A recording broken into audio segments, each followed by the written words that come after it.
Si Deidara ang gamit ko dito kasi ang sining niya ay nakakamatay.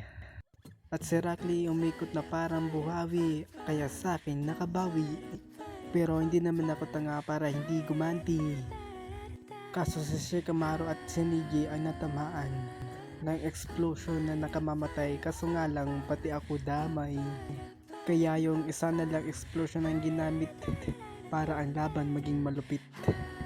Dito muna ko tapos tago at tatakbo para magawa ko ulit. Si Niji sa akin nagalit kaya ako ay kiniliti. At si Shikamaru na malungkot sa nangyari at di na makangiti kaya umupo. Nakita ako ng kabayo, sinipa ako palayo. Si Rockly na galit kaya ako ay sa ere pinatalampik.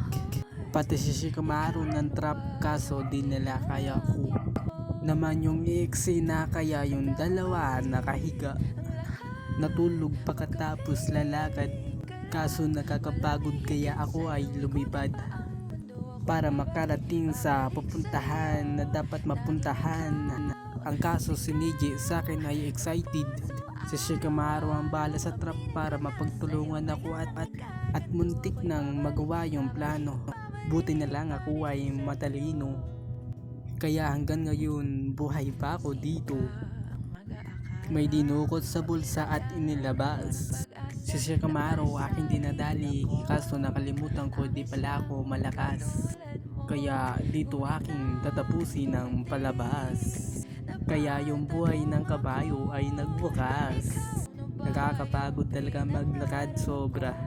Kaya naglilipad ako para makabaka sakali na kung pala rin sa ere manatili kaso di pala yung ganung kadali.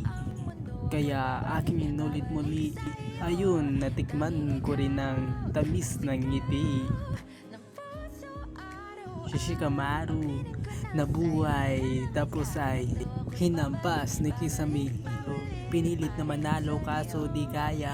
Kaya may kinalagyan siya kay Shikamaru. Panalo sana sila dyan kung kami yung natalo.